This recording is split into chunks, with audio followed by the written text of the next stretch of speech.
And we're about to find out. That's where I'm a little skittish still. I don't know what is in the EXP lane or the gold lane, and I don't know what Yums is rocking. What are you trying to do here? Do you Cho? I think he goes Cho and then forces people to take Purify, right? But do they have enough blasting power to make sure that whoever they kick gets killed? Or they can go for Kalia, one or the other, right? Victory is now Cho Esme, foreseeable. interesting. Gold lane Sora. That's innocent specialty. Time to drop the beat There's of the the joy. Man, this is a really good draft from AURORA. Gotta give it to them. Will get their best finish for their region in mlbb history. Mirko, Trex, tell the story. Ladies and gentlemen, welcome to the Land of Dawn. Match point for AURORA Gaming. We heard the panel. Gideon is with SRG. Leo is with Rora. I'm with Trex. Trex, who are you with? I am with Aurora Turkey A here right now. I think the draft is clean. Don't get me wrong, there's always potential for SRG, but Aurora this time also has a clean late game potential. And that's where SRG's been getting the comeback. So can SRG do what Aurora did last time and aggressively? Oh, that is what they need. Wait a second. Cram under the tower. Way too greedy, Cram. Oh my goodness, playing. Let's go back there. Yeah. Playing, oh my god. First blood, possibly Yums, takes a lot of damage, able to just dash through with the Shun Po.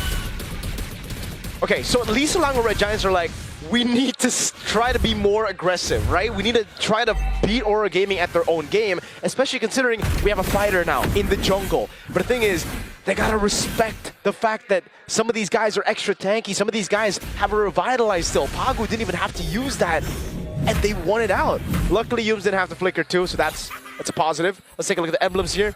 Nothing too crazy, honestly, all throughout. It's still the weapon mastery for the Freya that we've seen in Swiss stage as well. Yeah, it really is just the standard emblems for everybody. I guess for Stormy, usually we would see some Farsas go for pull yourself together when they're on flickered Farsa, but he wants a bit more mobility with the Wilderness Blessing. I do agree that SRG needs to be aggressive here, but they do still need it. They need Stormy to hit level 4. Yeah. They need that Feathered Airstrike to outrange Rosa. They need Yums to hit level 4. And then I think that's their time to shine, but TNZ, as always, pushing in on the mid. Feathered Airstrike does come down. Stormy finally locks in with the level 4, but uses it right before Turtle. Yeah, that's a big win. AURORA Gaming are really trying to bait out the Phantom Steed away, but it's not going to happen right now. TNZ fully stacked up. For an angle, Electrifying Beats comes out. Yums able to get the knockup, doesn't have the Way of the Dragon just yet. Rosa trying to lock onto Cram. Turtle still in the hands of SRG right now as the NC's forced to go back to base. Yums surviving there. Could sidestep away from skill 1 to Lunar. Turtle for SELANGOR Red Giants. Again, through the prio that they have in the bottom lane, XP, they were able to just go in, push forward. Despite Sigiboom being able to rotate, TNZ had lost too much HP, and that's why, for me, the Joy pick is the only thing that I was like, no. The Terizla was amazing. I thought they were just going to double down into the early game again, but with this Joy now, Electrifying Beats does land on a Cram, but still, AURORA Gaming. I mean, I think it's the right play, but they're taking this game much slower than what we've seen the past 3. That's why I was concerned. Oh my god, the damage! Rosa deleted, Pagu with an AOG, but does not connect and does not help. It's too late. AURORA Gaming on the back foot this time. Again, to go back to the point, that's why I didn't really like the Joy showing up there, because you already have a Kimmy in the mid lane, right? You're not super strong up until mid game. You do have a pretty strong level 1 to 2. That's when you can actually, get all stacks early and then start gunning the Lethal Wanderer down. But after that, this is what happens. You're very vulnerable. And again, Way of the Dragon with the Feathered Airstrike, it just cancels you out. And with the Leomord as well there, they can really start snowballing. SELANGOR Red Giants technically can AURORA Gaming from the past. That's what we've seen. Can they AURORA Gaming, the AURORA Gaming team? At this point, though, TNZ hasn't gone down yet, which is a good thing. AURORA Gaming only at about 1,000 gold lead deficit, 800 to 900 actually. This is the goal, right? Wait for second item spike. Wait for TNZ to come online. And SRG needs to, I think, stop that from happening. They need to, if I'm SRG, I think you push harder here. You really dig in. That's why you got AURORA Gaming right now. You got to go enter the jungle, take things away from TNZ, starve them out, but they're not doing the best at that yet. Like, TNZ is still getting room, and mainly it's because of Pagu constantly is helping him out. Again, AURORA Gaming are kind of used to this. They actually Lunar is trying his best to stop the cut, but that's not going to happen. Esmeralda's just way stronger there. That does give an advantage coming up on this turtle. We're going to see Cram most likely rotate right up. Wait a second, up at the top side. A lot of damage. Does land on a Sticky Boom. Sticky Boom just able to escape. But another feathered airstrike goes down from Stormy. Lord up. Look at Pagu and the rest of the team trying to make their way in. No flicker and no Valkyrie descent. Ooh, nice kick to the face. Tienzi unable to get into the turtle pit. SRG doing such a great job at zoning Aurora Gaming out of these fights. Nothing Aurora Gaming can do right now to deal with this pressure. Again, if we take a look at the blueprint, hold on, Skies again taking away the green camp from Aurora Gaming. Now, Yums found a bad spot. They don't have to go in, and they won't. But back again to game 1 and game number 3. How have Aurora Gaming been able to actually outpace Selangor Red Giants when it comes to the early game? Winning mid prio, getting the winning mid matchup.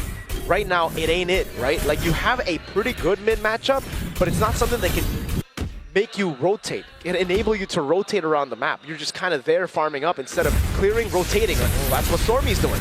Stormy might not be able to get away from this one. Stormy finds the kill. That's going to be a tower as well. SRG are starting to push in, dig deep. And Aurora Gaming. Uh-oh, wait a minute. More to come. Penalty zone does come down. Lunar not going to be able to escape once again. Barbiel gets the kill. Set guy secures it. And now, Genzi just trying to get his own purple. Luckily, he does that. But it's still a big loss for Aurora. Uh-oh. Now goes on an innocent, but he already used that extra beats. First item, Genius Wand, is the choice here for Tienzi. And that's quite late if we're thinking about things right now. He's very far behind compared to Skies. Look at Skies already with the Fury Hammer and the War Axe, man. Building towards the next item.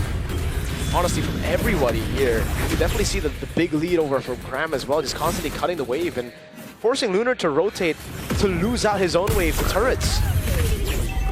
Hume's also doing such a better job this time on the show than what we saw last time. Even if he's not getting a big pick off, he's using that kick to zone them away right before objectives. He's not as aggressive on it, but he's technical with it. A lot of damage on a Stormy there. Agu looking for the re-engage, looking for the taunt. They do jump on to Humes. But look at the chasing cloud. They're yoinked up. The response comes back. Sticky Boom trying to get out of the way. Feathered Airstrike does come down. Aurora Gaming doesn't lose anyone just yet. Yeah, really good sustained by Aurora Gaming. Great maneuvers as well to escape. Now they're going to go in onto Cram, who's up top, but this is just a distraction, and I don't think they can beat him. Oh my god, look at damage. Cram under the tower! AOG to come in. If Cram gets away from this, he truly is immortal. That's why he's immortal, folks. He's still human. But damn, that was impressive, man. Damn, Cram! Skies now with a Phantom Seed as well, is using it to get control over purple buff. And again, even though he's mortal, he died there, he ain't immortal, they get the purple buff. They get a tier 1 mid lane turret as well. So it's super worth it. There was no bounty on him. Valkyrie descent now over on Stormy. So much value for Cram there. Stormy gonna be able to get away. We're waiting on a Lord. 3 turtles going to the hands of SRG. Almost a 4,000 gold lead. 3 towers down. Aurora Gaming are still waiting on that power spike. Yeah, I don't know when it's going to hit, honestly, right? With the Kimi and the Joy, I guess the Holy Crystal. But the thing is, when you're already on picks like this that need specific timers and you're behind, that means it gets delayed even more. Because once you get the Holy Shield, Selangor Red Giants would already have enough of defenses to deal with it. So then you're going to have to wait for the next power spike, which is Divine Glaive. And at that point, you're just waiting for late game. You're just waiting all the way. And you can't really Aurora Gaming it anymore. Again, for you guys who just tuned in, Aurora Gaming, the way they've won was through prio and winning early game hard to snowball. That's not it right now. For Aurora Gaming, their position, the way Selangor Red Giants have been positioned the last 3 games, they're the ones fighting from behind. Thunderstone does come in, but once again, the Clouds are able to catch Aurora Gaming up. AOG to respond. Rose is not quite there yet, but here comes Sticky Boom. Aurora Gaming might want to try to fight this. Sticky Boom continues with the onslaught, gets knocked back. And Aurora Gaming back off, but they are able to defend the tier 2. So at least they have good clear. They have ways to deal with Selangor Red Giants if they overstep. Again, taking a look at the items, I really love Stormy's itemization. And Tienzi TNZ with the electrifying beats, but the damage just isn't there at all. Sekai's doesn't even have magic defense items right now. He went for a brute force breastplate and still the damage isn't there. You don't care. You don't care at all, man. He just got the top boot. That is enough to deal with just a Genius Wand. Yes, at this point still, just a Genius Wand. He's building towards Holy Crystal. He's getting closer, but with all the orange buffs being taken and him zoned away from even mini waves here, it's gonna be tough. Yums. Aw, dude. The constant fades from Yums on the Cho. But he's being more patient this time with it, right? He's being more careful this time with it. Aurora Gaming on the defense, and this is what SRG did with the Turtles. They zone away Aurora Gaming, and Sekai's just personally takes the neutral objective himself. He doesn't need the rest of his team there. Aurora Gaming has no way in. They have too much zoning power right now, and honestly, there's not really enough damage still for Aurora Gaming to deal with Cram. That same solo lording, Sky's picking it up. TNZ trying to make a cross-map play here. Trying his best to just get some camps away, at least be able to breathe in this harsh climate that Selangor Red Giants have created for Aurora Gaming. And at this point, it really comes down to defending. Do they have as good clear as Selangor Red Giants in the previous games? I don't think so. But they do have wave clear, just with the Kimmy. They have good zoning, too, with the Gazan and the Terizla. Oh no, TNZ. TNZ in a bad spot, electrifying beats. Decides not to go for it. Aurora Gaming just, I mean, they can't commit at this point. I think they want to, but they know there's just no way. You try to go in with all of these fighters, they have no range. You get kicked in the face by Yums, or you get a falling Star Moon, or, you know, something stops you in your tracks. It's on for Pagu. It's only on to Yums. Waves coming down, crashing into the mid lane. That's the Holy Shield down bottom lane as well. Aurora, they need to defend up top. That's the far lane. There is no holy defense to stop the Lord. He will get the crash cleanly. In the backside though, TNZ does use the electrifying beats. They're trying to lock on. Nice way of the Dragon Feathered Airstrike. Takes him off of the map. Base still on the defense. As Pagu and the rest of the team move back, they give him over the inhibitor. The Lord at about 20% of Aurora Gaming should be able to defend this if they don't make any huge mistakes, but more minions still coming. Now in the mid lane they go. It's Stormy who's going in, trying to dish out a little bit more damage to the more Yums. Pops to the Jiku, no Innocent! Oh, big play by Innocent, the knockback with the AOG to try to save the day, but it connects to nobody. RBL is out, Phantom Steed to cause some more damage. Feathered Airstrike comes down. Two baser, it's down Krem! With a flicker in, a cannon minion on the base. And a minion on the base, they will still be able to defend. All 5 members back on the field. Siggy Boom looking for a target. Oh, no Valkyrie's descent just yet, but out it comes, a nice knockup, and Innocent finally falls. Wait, Skies, I don't know about this. Walks in way too aggressive. Aurora Gaming trying to respond. That guy's in a bad spot, stuck against the wall. Can they get the finishing blow? He pushes back, and he takes out Rosa. Lunar finally takes him down, but down comes the Feathered Airstrike. Now it's Cram trying to go and peel for the team, but Stormy's gonna be taken down. It's an all-in. TNZ on the defense, Cram there as always. Star move lands on. TNZ just able to get away. Does he re-engage? Purple buff still there. TNZ is able to secure it, but Cram is relentless. A long fight. And it goes in favor of Aurora Gaming in numbers, but Selangor Red Giants got everything they needed. 3 base turrets with Lord 1 is more than anything else, dude. They could have even been wiped out. They would still have proper timers to respawn back and to have the value. So right now for Selangor Red Giants, it's all about, okay, we got the base turrets, now how do we utilize the advantage? Let's not brawl against Aurora Gaming like that around Lord, right? Let's just wait for the wave to push up top. We already have a big item gap here. You can see a 2,600 gold lead for Cram, 1,400 for Skies. Cram. Ooh, Cram caught up. Valkyrie's descent. Cram might not be able to get away from this one. If he does, once again, he's a problem. Yums does come in. No. AOG comes out just to keep Yums away. Aurora Gaming find a pick off before the Lord, but look at the boss side. Exactly. Look at the Lord. They're already doing it. They're trying to blitz it right now, and it's actually already done. There's no way for Aurora Gaming to respond to it. Cram for Lord is the trade, but Selangor Red Giants, oh, wait, it spawns instantly. Can they wait for Cram or no? I don't think they can. I don't think so. Gaming. I think at this point you just let that. Clear. They shouldn't be clearing. Shouldn't be clearing. They should. There you go. Just let it Yeah, okay. They still get it. Innocent's looking for the flank. Side. Then looking for an angle. Stormy there as well. TNZ and Yums in the boss side. Conceal play coming out. Yums for the big kick, but he kicks him away. Phantom Steed does not connect. Penalty zone there as well. As Rosa tries to defend along with his team, Innocent in a bad spot. Electrifying Beats hasn't popped just yet. Lord finally does fall down. TNT to the backside, finally does use it. Aurora Gaming looking for the smack back, looking for the fight back. Oh, the Fighting's armor is a bit short. Rosa's still able to escape. Yums is gonna go in with the Gikundo. Oh my goodness, Rosa with the flicker out. Ram flickers in, looking for another target. That guy's an Innocent also, just waiting for the possible mess up. But Aurora Gaming aren't having it. There we go. Good resources burnt out already. They burnt out the flicker from Rosa. That's big.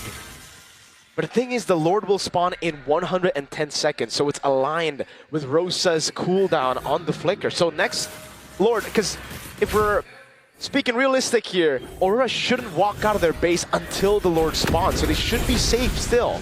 It really comes down to Selangor Red Giants getting that one combo down. Aurora Gaming, as we get into the late game, they're going to have those frontliners that can actually sustain through a full-on initiation. And remember, for SRG, with the Leomord, with Sora, with Farsa, this is a very one-cycle team fight that they're looking for. They're looking to burst their opponents out with a cycle of skills, and if they don't, Aurora Gaming might be able to retaliate.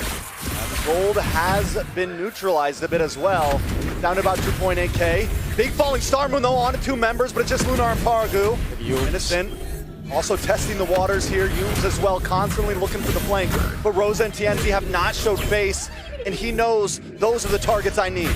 That's a smart move for Aurora Gaming. There's no reason for them to put themselves into vulnerable positions before the neutral objective spawns in the game. Pagu was waiting in the bush. Knows where Yums is. That means TNZ can actually still go for more dashes. Now it comes down to how Aurora Gaming deal with the wave up top.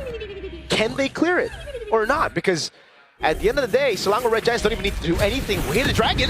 Dragon, wrong way. Penalty zone misses as well for the air strike. Comes down. And TNZ is taken off the map. Siggy Boom goes to the back line trying to deal with Stormy, but on the top side, the battle pursues as Rose is taken out and members of Aurora Gaming are falling.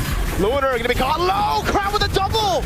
And with a double, can he make it a triple? Lunar still stands strong. Siggy Boom in the backside as well. It's just 2 members against the world, but Sekai's like, forget this. I'm moving on to the base. Lunar trying to defend, but it's not enough. The score is neutralized. SRG